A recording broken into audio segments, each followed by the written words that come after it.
Assalamualaikum warahmatullahi wabarakatuh. Bertemu lagi dengan saya Asrail Al-Khairi.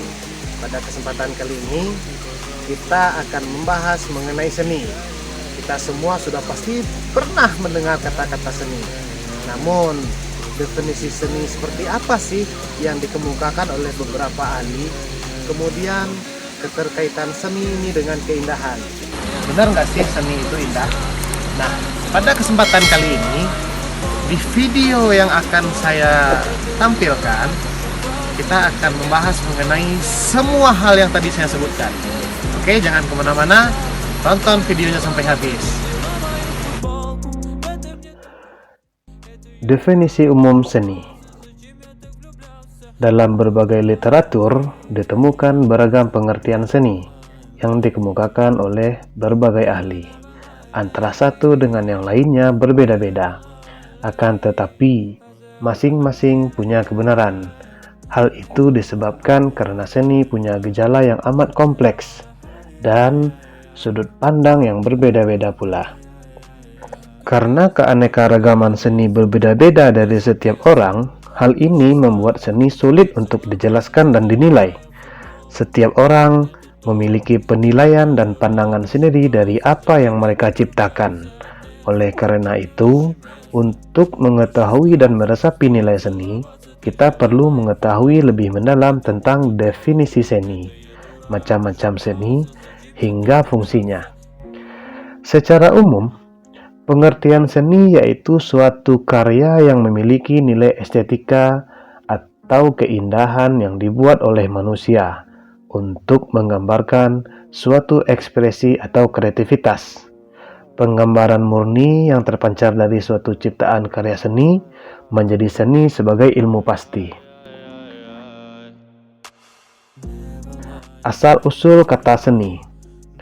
Dalam bahasa Sanskerta, kata seni disebut juga dengan kilpa, yang berarti berwarna, serta sukilpa, yang berarti dilengkapi dengan bentuk-bentuk yang indah. Kata ini berkembang menjadi segala macam kekriaan yang artistik. Barusan kita mendengar kata artistik. Apa sih artistik itu? Artistik adalah sesuatu yang mempunyai nilai seni dan memiliki rasa seni. Dalam sosiologi, artistik adalah sikap hidup yang cenderung mengandalkan naluri dan perasaan. Oke, sekarang kita lanjut dengan asal-usul kata seni. Di dalam literatur yang lain, kata seni dalam bahasa Sanskerta berarti sani, yaitu persembahan atau pemujaan. Dalam arti luasnya, seni merupakan segala hal yang diciptakan oleh manusia yang di dalamnya memiliki unsur-unsur keindahan. Istilah seni sering disebut-sebut dalam upacara-upacara adat maupun keagamaan di dalam suatu daerah yang biasa kita kenal dengan kesenian daerah. Dalam arti khusus, seni merupakan media ekspresi atau media kreativitas.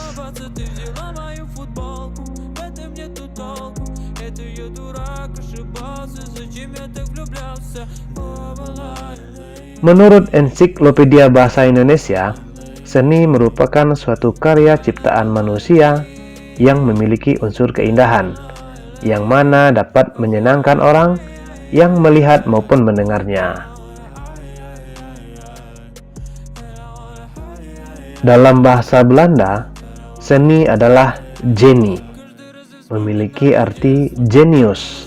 Dalam bahasa Latinnya yang bermakna bahwa seni merupakan bakat atau kemampuan menakjubkan seseorang dalam berkarya seni. Dalam bahasa Latin, seni adalah ars, berarti kemahiran. Kata ars mempunyai akar kata or, yang berarti menyambung atau menggabungkan. Dengan demikian, pengertian seni adalah sesuatu kemahiran dalam membuat produk seni. Dalam bahasa Latin, pada abad pertengahan, istilah ars berkembang menjadi artes dan artista. Arts adalah teknik atau craftsmanship, yaitu ketangkasan dan kemahiran dalam mengerjakan sesuatu. Artes berarti Societas Masteriorum, atau kelompok orang-orang yang memiliki ketangkasan. Sedangkan artista adalah anggota yang ada dalam kelompok-kelompok yang memiliki ketangkasan tersebut.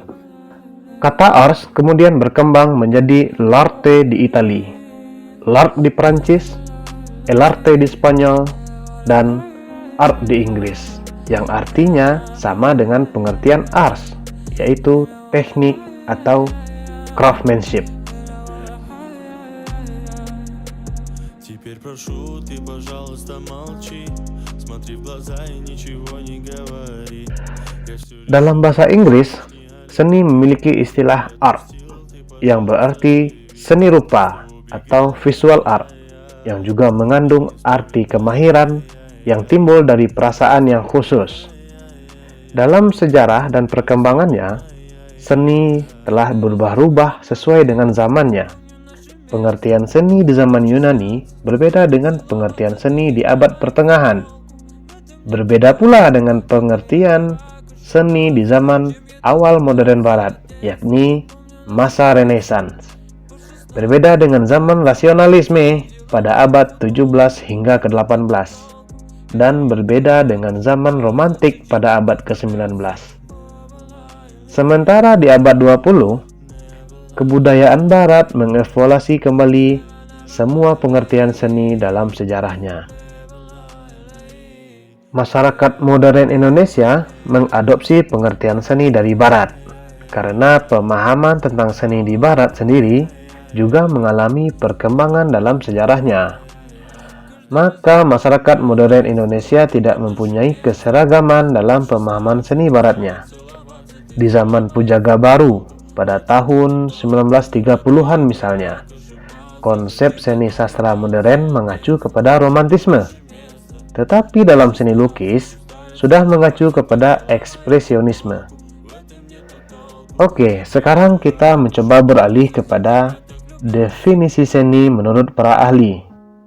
Adapun definisi seni menurut para ahli berbeda-beda. Untuk mengetahui perbedaannya, mari kita simak pembahasan berikut. Yang pertama adalah Plato. Menurut Plato, seni itu merupakan mimesis atau imitasi atau tiruan. Hal ini diutarakannya pada buku terjemahannya yang berjudul The Republic of Plato, yang diterjemahkan oleh Comfort di Oxford University Press. Oxford University Press ini adalah salah satu publikasi atau percetakan terbesar di dunia yang merupakan departemen atau bagian dari University of Oxford di New York, Amerika Serikat. Dalam buku tersebut, Plato mengatakan bahwa seorang tukang kayu atau pengrajin yang membuat perabot kayu seperti kursi akan meniru bentuk dari kursi tersebut. Dan si pelukis atau si seniman yang melukis gambar kursi akan meniru pula bentuk dari kursi tersebut. Kemudian yang kedua, berdasarkan Ensiklopedia Indonesia. Apa yang disebut dengan seni atau kesenian itu meliputi penciptaan dari segala macam hal atau benda yang karena keindahan bentuknya senang orang melihatnya atau mendengarnya.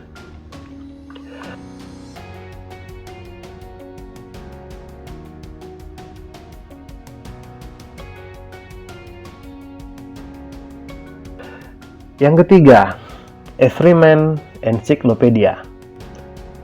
Seni adalah segala sesuatu yang dibuat orang bukan karena didorong oleh keinginan untuk memenuhi kebutuhan pokok, melainkan karena desakan kebutuhan sekunder, seperti kebutuhan akan kemewahan, kenikmatan, atau kebutuhan spiritual. Kemudian yang keempat adalah Ahdiat Karta Miharja. Seni adalah kegiatan rohani manusia yang merefleksikan realita dalam suatu karya yang terkait bentuk dan isinya, mempunyai daya untuk membangkitkan pengalaman tertentu dalam alam rohani si penerimanya. Yang kelima, menurut Thomas Munro, seni adalah alat buatan manusia yang dibuat untuk menimbulkan efek psikologis atas manusia lain yang melihatnya.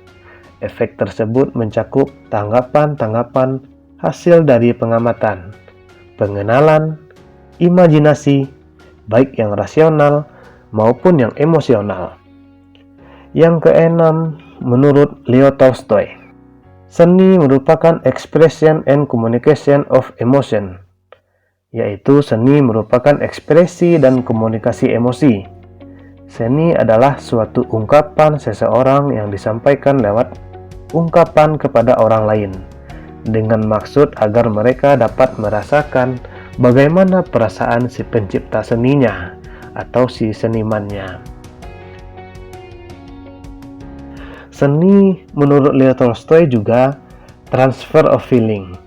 Bisa dikatakan seni merupakan pelepasan dari emosi yang menggelegak di dalam hati. Kemudian yang ketujuh, menurut Aristoteles, seni berarti suatu tiruan alam yang merupakan suatu bentuk ungkapan dan penampilan, yang mana tidak menyimpang dari kenyataannya. Yang kedelapan, menurut Ki Hajar Dewantara, definisi seni menurut Ki Hajar Dewantara merupakan hasil dari estetika atau keindahan yang dapat menyentuh perasaan seseorang yang melihatnya. Jadi, apapun tingkah laku atau perubahan manusia yang menimbulkan perasaan indah, itu disebut sebagai seni menurut Ki Hajar Dewantara. Kemudian yang kesembilan, menurut Alexander Baumgarten.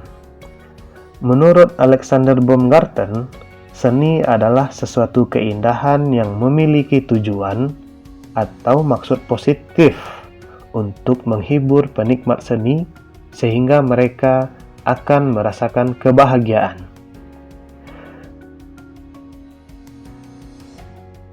Sementara itu, Liang Gi di dalam bukunya mengemukakan 5 jawaban terhadap pengertian seni.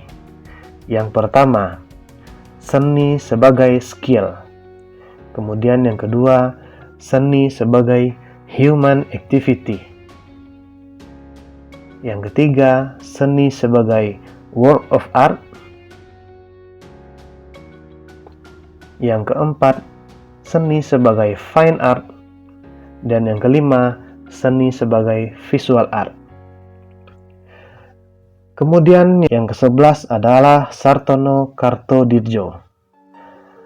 Makna seni yaitu suatu sistem koheren yang dapat menunjukkan bagian-bagiannya secara universal, yang mana mampu menjalankan komunikasi secara efektif.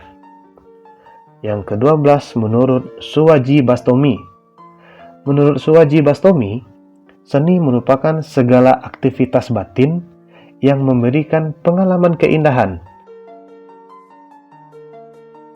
yang mana disampaikan melalui sesuatu bentuk yang agung dan mampu memberikan rasa takjub dan haru.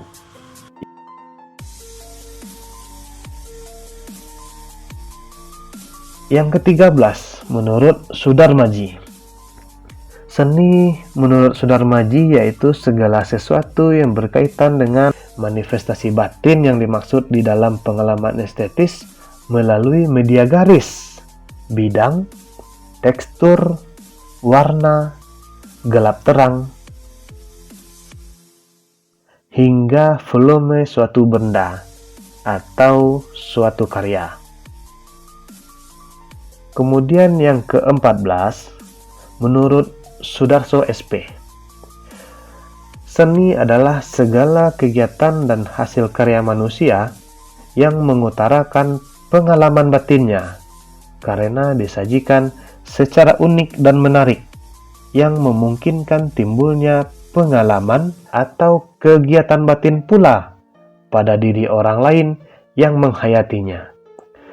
Hasil karya ini lahir bukan karena didorong hasrat memenuhi kebutuhan hidup manusia yang paling pokok, melainkan kebutuhan spiritualnya untuk melengkapi dan menyempurnakan derajat kemanusiaan.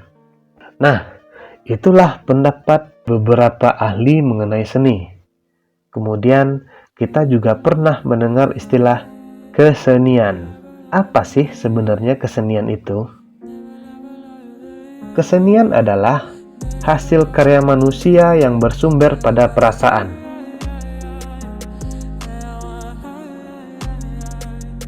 Kesenian tidak berdiri sendiri, karena dia ada di setiap kehidupan masyarakat. Kesenian adalah wujud kebudayaan, karena itu keberadaan dan perkembangannya ditentukan oleh lingkungan budaya dan lingkungan alamiahnya.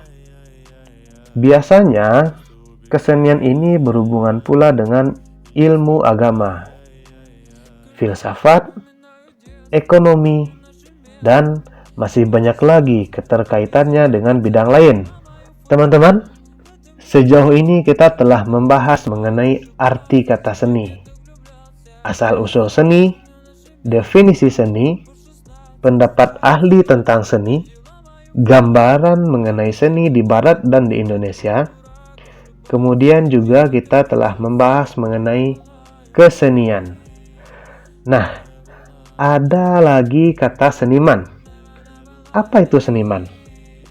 Seniman adalah kreator seni atau orang yang menciptakan sebuah karya seni. Selanjutnya, kita masuk kepada bentuk dan sifat seni. Bentuk dan sifat seni ada dua. Yang pertama, tradisi. Yang kedua, inovasi. Oke, kita bahas yang pertama, yaitu tradisi. Tradisional yaitu mengacu kepada yang sudah ada. Seni tradisi adalah seni yang stereotip, taat dengan azas, memegang teguh pakem atau ketentuan yang ada, sehingga kreativitas hampir-hampir tidak dibutuhkan di sini. Kemudian, inovasi. Seni merindukan kreasi dan inovasi, selalu mengejar apa-apa yang belum pernah ada. Ia mendambakan sesuatu yang baru, bahkan novelty. Novelty merupakan sesuatu yang dipertanyakan atau meragukan, sehingga membuat orang bertanya-tanya. Seni yang semacam ini disebut sebagai seni modern, yaitu seni yang haus akan perubahan, yang amat menghargai kreasi dan inovasi. Selanjutnya, pembagian seni dan cabang-cabangnya. Dalam segi bentuk atau wujudnya, seni terbagi menjadi dua, yaitu dua dimensi dan tiga dimensi. Dua dimensi ini ciri-cirinya memiliki dua ukuran, yaitu panjang dan lebar, dan hanya bisa dinikmati atau dilihat dari satu sisi atau satu arah saja, yaitu dari arah depan. Sedangkan tiga dimensi, ciri-cirinya memiliki tiga ukuran, yaitu panjang, lebar, dan tinggi, atau kedalaman, dan dapat dinikmati dari berbagai sisi atau berbagai arah.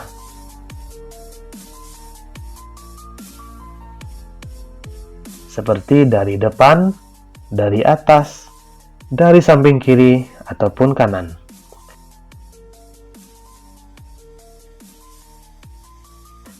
Sedangkan menurut pembagiannya, seni dipecah menjadi tiga. 1. Seni rupa atau visual art.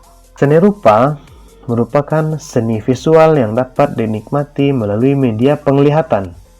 Seni ini memiliki wujud nyata dan pasti, yang mana dapat dilihat secara langsung melalui elemen-elemen berupa gambar, lukisan, multimedia, patung, kerajinan tangan, dan grafis. Yang kedua, seni musik atau audio art. Seni musik adalah suatu seni yang dapat dirasakan dan dinikmati melalui media pendengaran. Contohnya seperti seni musik atau lagu dan instrumentalia. Elemen utama pada seni ini adalah unsur suara. Unsur lainnya yang juga berperan penting antara lain melodi, harmoni, dan notasi musik. Selain itu, media-media yang digunakan dalam seni ini adalah vokal dan instrumen. Ada banyak jenis alat musik yang dapat digunakan, seperti contohnya pada alat musik tradisional, seperti seruling, gamelan, kecapi, rebana, dan masih banyak alat-alat musik tradisional lainnya. Adapun alat musik barat seperti gitar, piano, drum, trompet, dan lain-lain.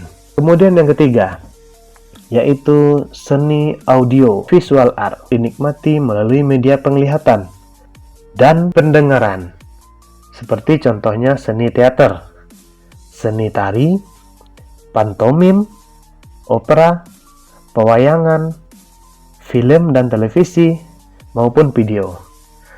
Dalam seni teater, pelakon seni perlu menguasai beberapa kemampuan seperti kemampuan bermain peran, memahami pembuatan setting, memahami dan membuat karya naskah, hingga kemampuan untuk menciptakan suasana. Seni memiliki beberapa cabang, yang diantaranya juga merupakan bagian dari seni itu sendiri. Cabang-cabang atau jenis-jenis seni dibagi menjadi 5. Antara lain, seni rupa. Seni yang muncul sejak zaman animisme dan dinamisme zaman sekarang. Menurut fungsinya, seni rupa dibagi menjadi 2 bagian, yaitu seni rupa murni atau fine art dan seni rupa terapan atau applied art. Contoh seni rupa murni antara lain seni lukis, seni patung, dan seni grafis. Sedangkan contoh seni rupa terapan seperti kerajinan tangan. Di dalamnya terdapat bordir, seni lipat, rendah, dan lain-lain. Kemudian ada seni dekorasi, baik interior maupun eksterior.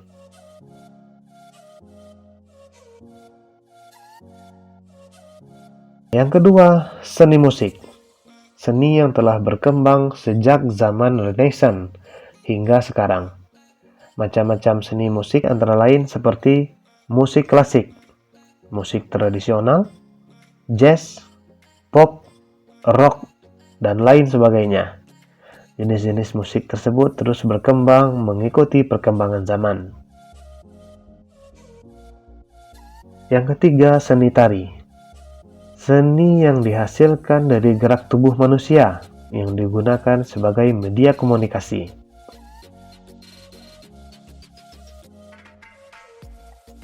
Kemudian yang keempat, seni sastra.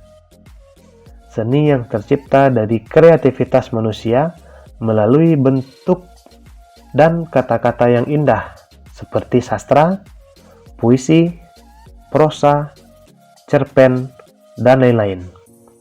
Kemudian yang terakhir, seni teater atau seni drama. Seni ini menggunakan teknik-teknik tertentu untuk menciptakan casting, diksi, pembawaan, intonasi, pengaturan, laring dan faring yang dilakukan secara konsisten.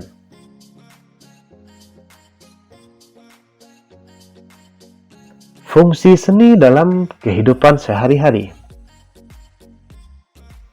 Seni memiliki banyak fungsi yang sangat bermanfaat bagi individu maupun orang lain. Adapun fungsi-fungsinya sebagai berikut.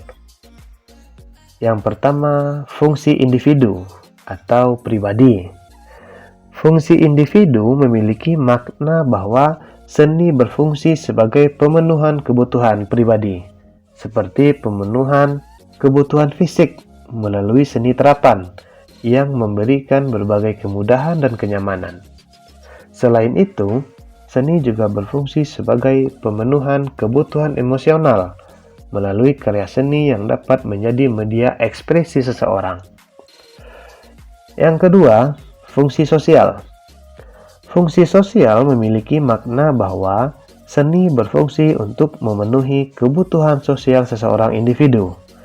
Fungsi-fungsi tersebut seperti fungsi religi atau keagamaan, pendidikan, hiburan atau rekreasi, fungsi artistik, fungsi guna, kesehatan, hingga komunikasi antar sesama. Itulah beberapa ulasan tentang seni yang perlu kita ketahui. Kehidupan di dunia ini akan lebih berwarna dengan adanya seni, karena hasil karya yang memiliki seni akan mampu merubah perasaan seseorang.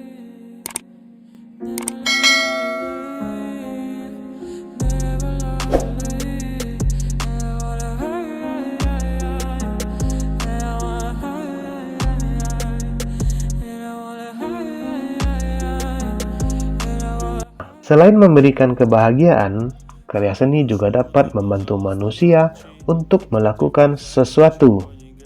Contohnya seperti pada seni rupa terapan, yang tidak hanya dinikmati keindahannya saja, namun juga nilai guna dari produk tersebut. Pada masyarakat pramodern, seni diciptakan bukan untuk seni itu sendiri. Seni diabadikan untuk religi dan kebutuhan praktis. Gejala seperti ini juga tampak di barat, yakni pada zaman pramodern. Mereka membuat lukisan dan patung untuk bangunan gereja atau kuil. Kuil memiliki aturan yang sesuai dengan simbol-simbol agama, sama halnya seperti rumah-rumah adat di Indonesia. Setelah zaman modern, seni dipisahkan dari kebutuhan praktis. Seni diciptakan untuk seni itu sendiri, yakni mengejar bentuk keindahan spiritual untuk mencapai kondisi dan pengalaman spiritualitas yang tidak harus bersifat keagamaan. Ditempatkan di mana? Digantung di dinding ruang tamu, kemudian di ruang pribadi, di ruang pertemuan, di ruang pameran, bahkan di bangunan ibadat. Oke, demikian video kita pada kali ini. Semoga videonya bermanfaat. Terima kasih yang sudah menonton. Assalamualaikum warahmatullahi wabarakatuh. Это я дурак, ошибался, зачем я так влюблялся?